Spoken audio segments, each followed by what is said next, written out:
L'éducation sur la santé sexuelle commence à la maison avec un prolongement à l'école avec des cours spécifiques. C'est prouvé qu'en milieu scolaire, de nombreux élèves, notamment des adolescents déjà actifs sur le plan sexuel, ne maîtrisant pas les contours, sont souvent en proie aux maladies et infections sexuellement transmissibles.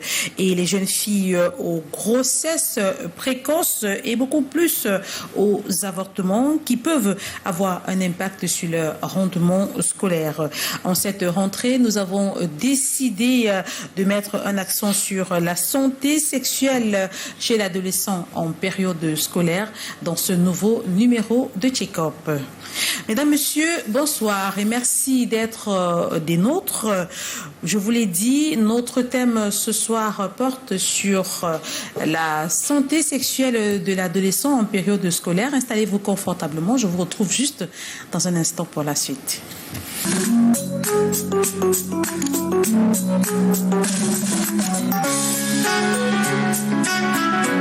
Bonsoir une fois de plus et merci d'être des nôtres. Bienvenue à vous qui nous rejoignez. Le programme c'est Check-up et ce soir nous parlons de la santé sexuelle chez l'adolescent en période scolaire. Docteur Nastia est déjà sur ce plateau. Docteur, bonsoir. Bonsoir Mireille, bonsoir à tous les téléspectateurs. Vous êtes sexothérapeute. C'est qui un sexothérapeute?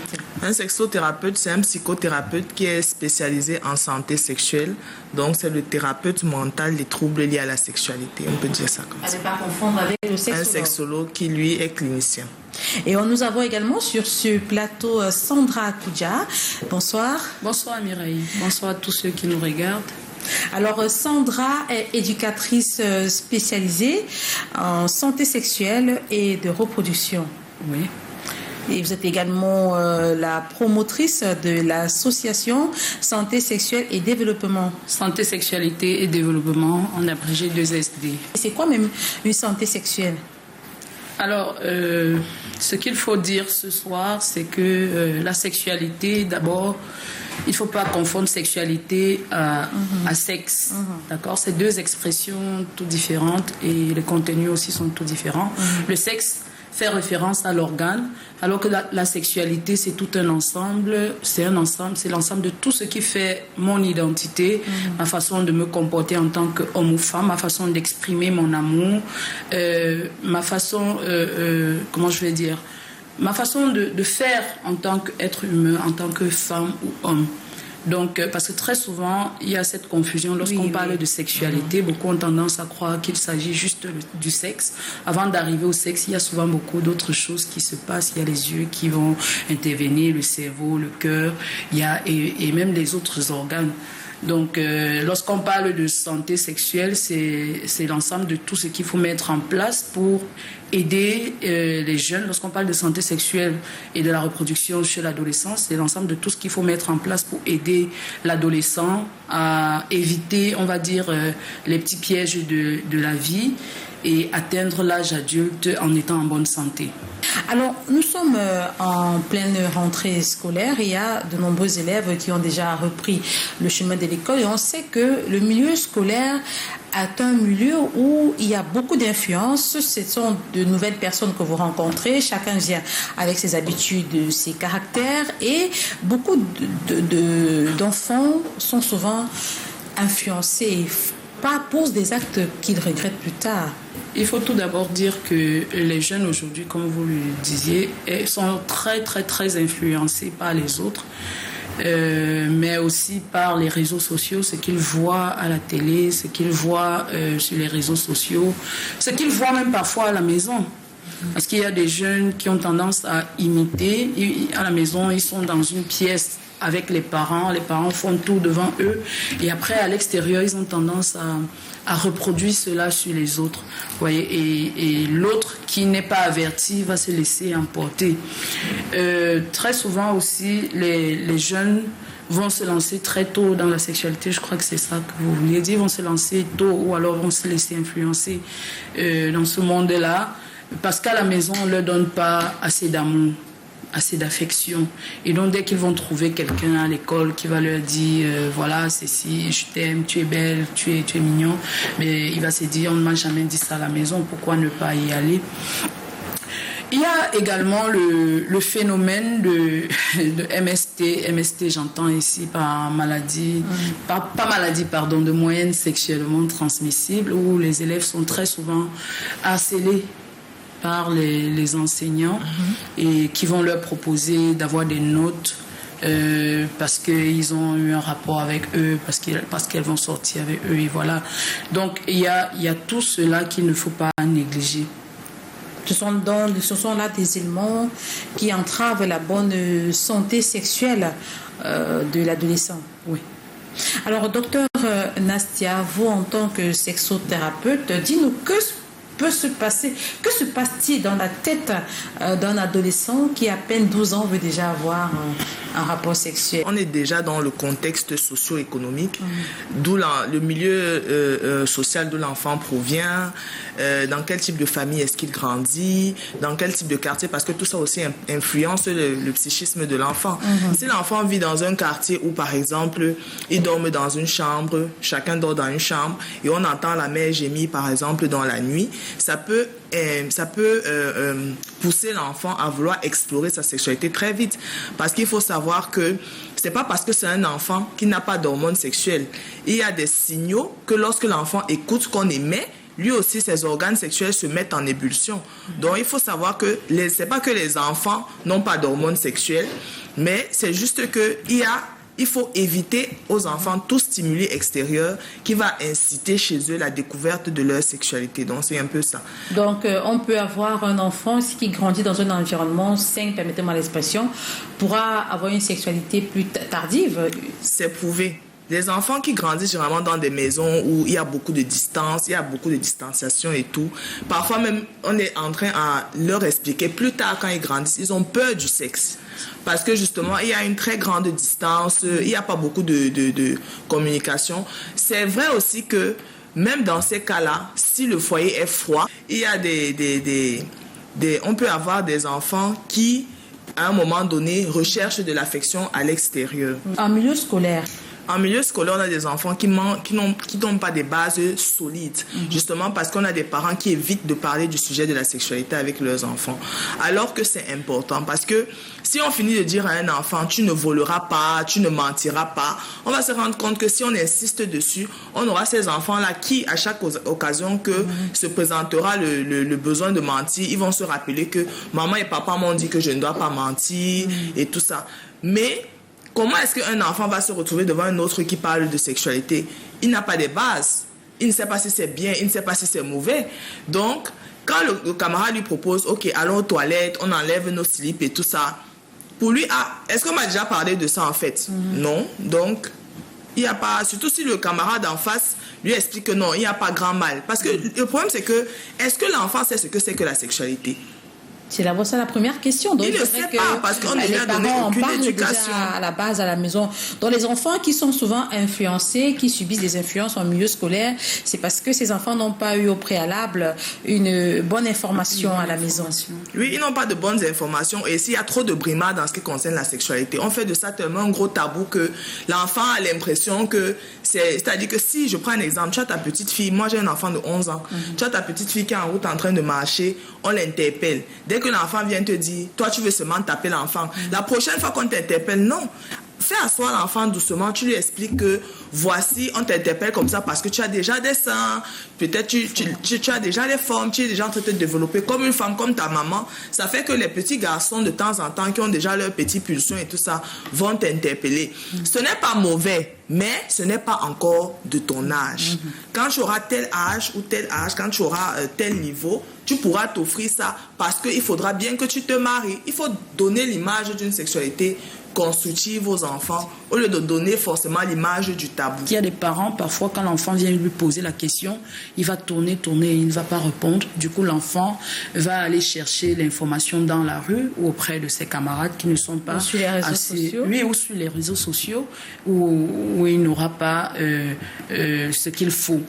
Pour la petite histoire, j'ai souvent eu, parce que je fais souvent des conférences dans les écoles, en classe de 6e, j'ai posé la question, qui ici a déjà regardé un film pornographique? Vous savez, ça reste entre nous, je ne vais pas en parler à vos parents et tout. Et ces enfants, ils étaient âgés entre 9 et 13 ans et tout le monde a levé le doigt. Même les filles. Oui, même les filles. Mais qu'est-ce qu'ils cherchent dans les films pornographiques? Ils cherchent les informations. Et ce qu'ils vont voir là-bas, ils pensent que ce qu'ils voient là-bas, c'est comme ça que l'amour se vit. Donc, il faut le leur dire. Il faut leur dire ce que tu es en train de regarder là, ce que tu es en train de voir là-bas, là. C'est pas comme ça que l'amour se vit dans la vraie vie.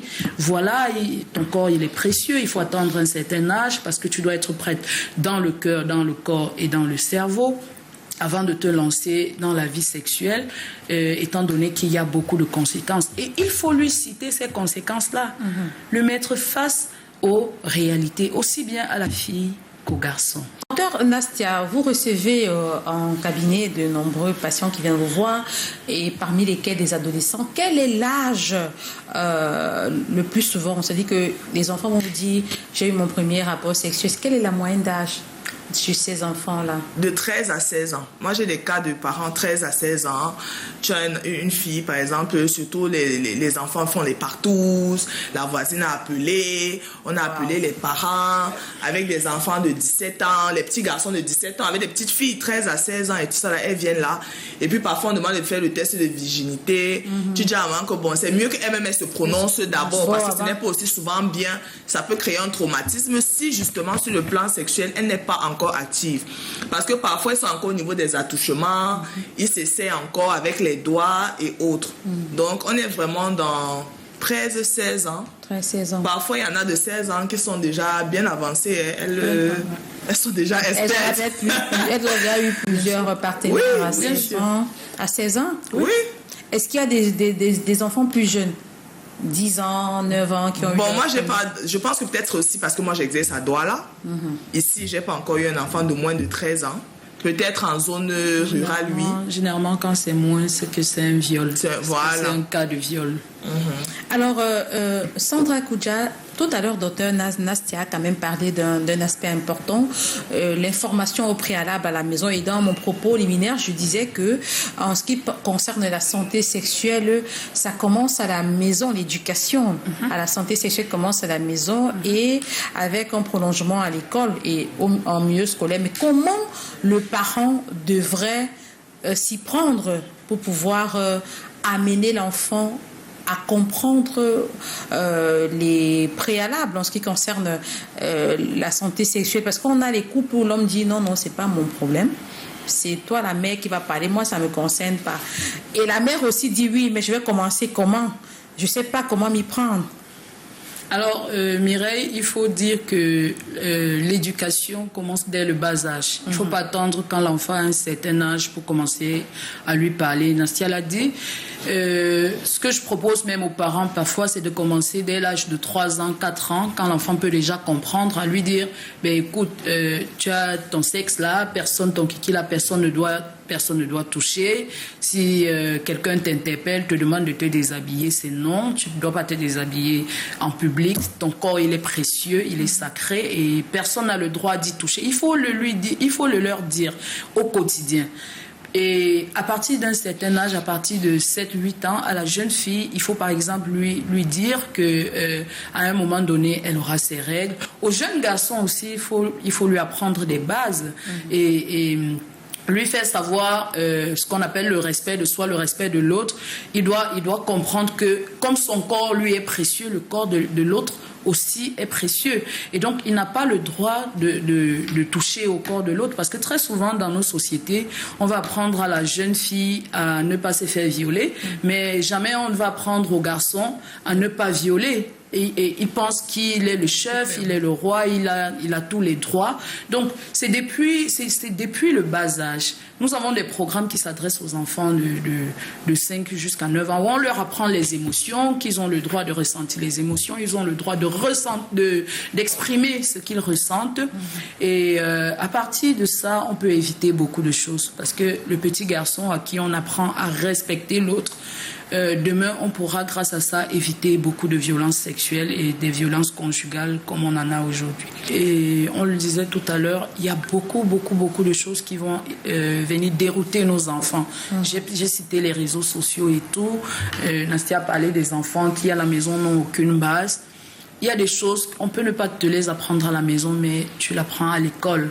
Si au moins l'enfant entend une fois ou écoute une fois que faire ceci sur le corps de l'autre n'est pas bien, je pense que ça pourra limiter beaucoup de choses. Or, dans nos familles, ce sujet reste encore très tabou.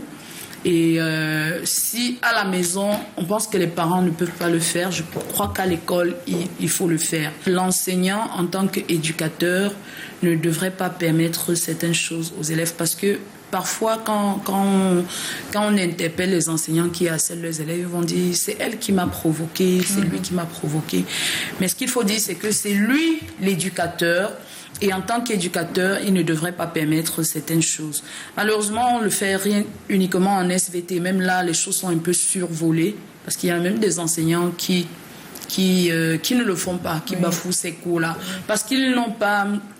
on va dire quoi, la méthodologie, ils ne savent pas comment aborder cela avec les jeunes.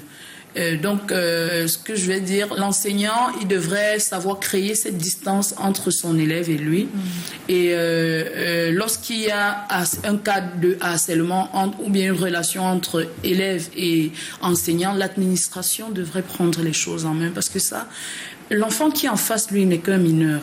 Il n'a pas forcément toutes les bases. Et puis, parfois, il se sent influencé. C'est quand même son enseignant qui parle. Si tu ne fais pas ça, tu n'auras pas la moyenne en ma matière et tout. Parfois, ils vont même aller voir d'autres enseignants.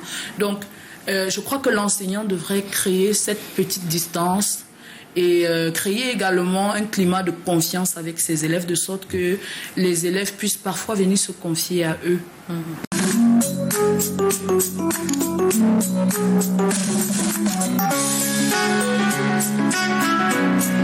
Alors, en termes de ligne, nous avons cité comme première conséquence les grossesses indésirées.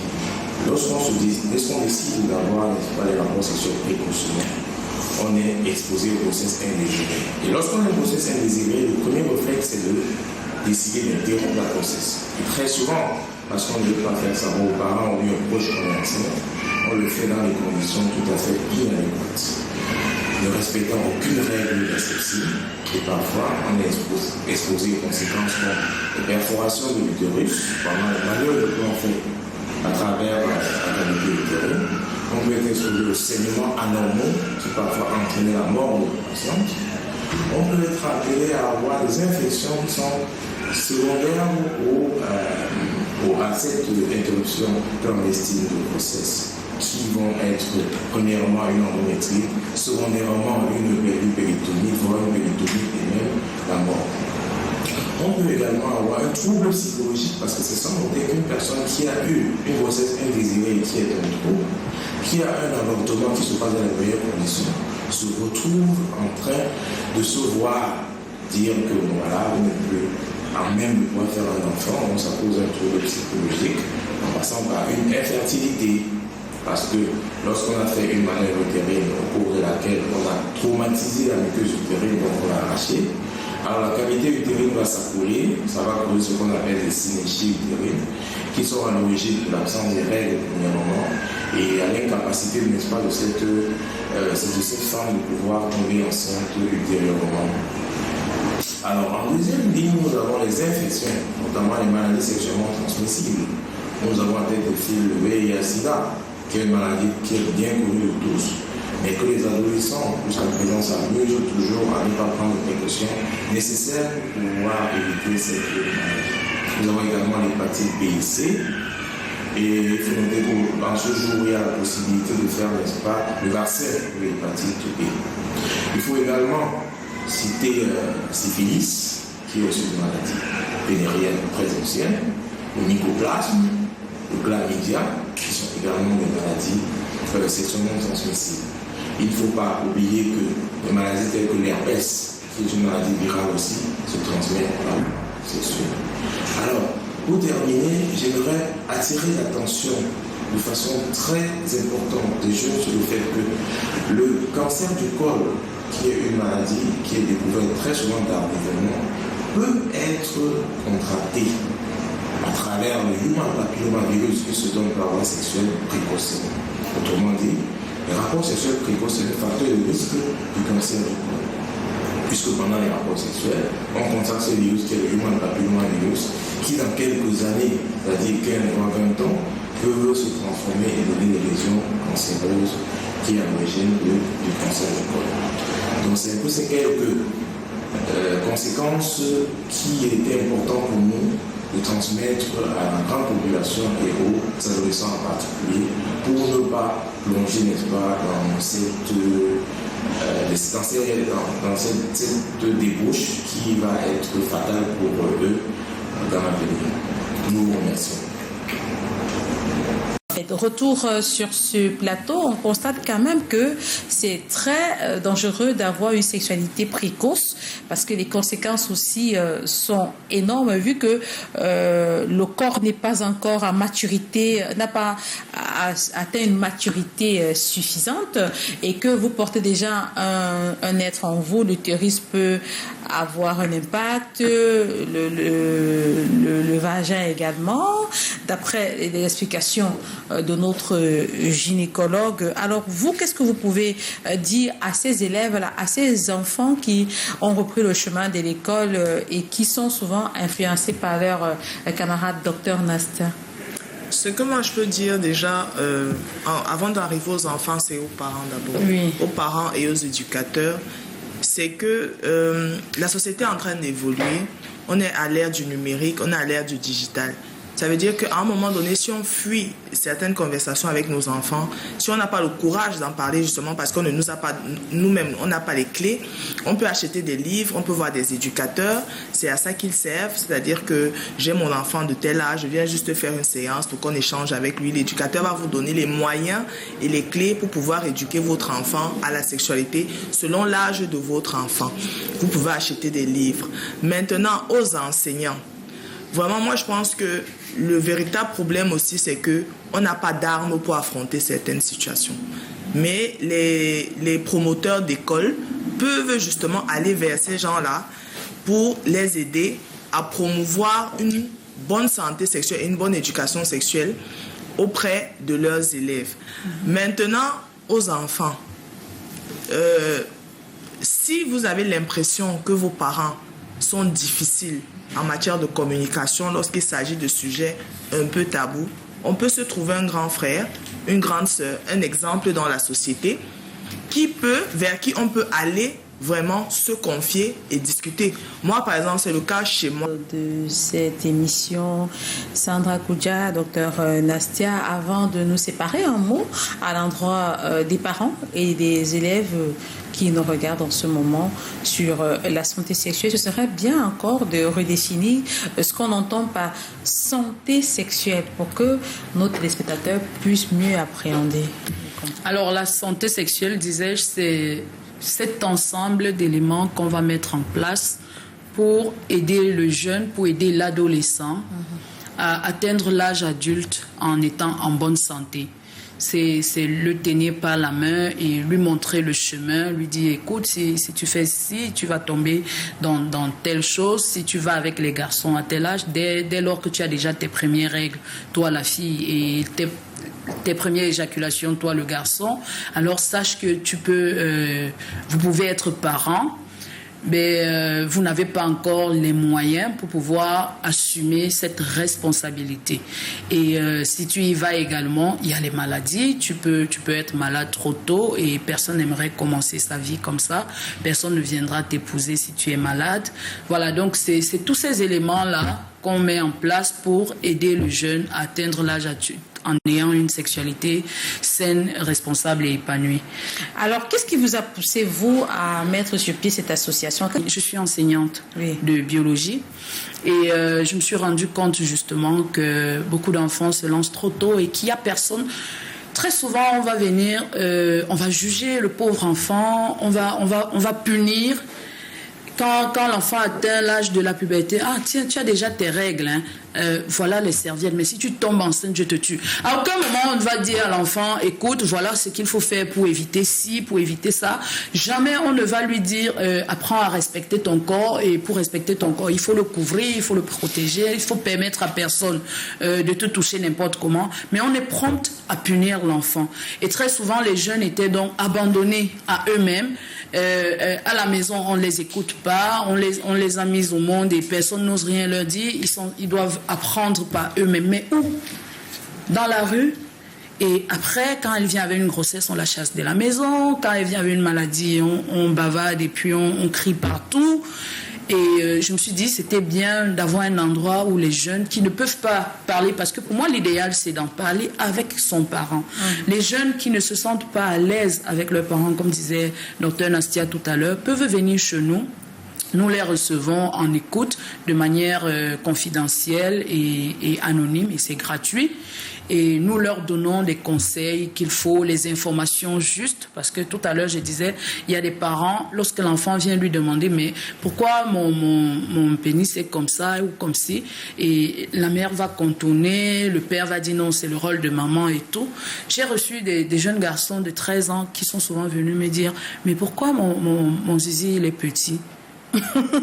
Ah oui, mais pourquoi il pense ça?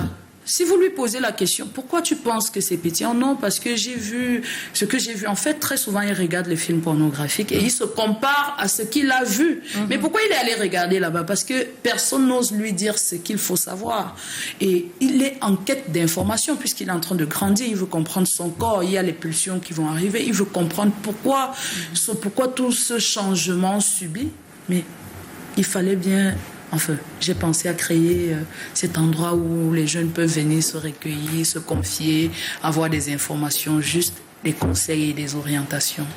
Et on va dire merci pour ce que vous faites pour ces jeunes-là. Donc nous sommes arrivés au terme de cette émission. On va souhaiter bonne rentrée à nos chers enfants et surtout ne vous laissez pas influencer. Et aux parents, s'il vous plaît, éduquez vos enfants, parlez avec eux. Merci Sandra Koudia d'être venue sur ce plateau. C'est moi qui vous remercie. Merci Dr Nastia d'être venue et restez en compagnie des programmes de Canada International qui se poursuivent. Bonne soirée à tous. Je vous retrouve la semaine prochaine avec un autre thème pour une autre nouvelle édition de Check-up. Bonne soirée.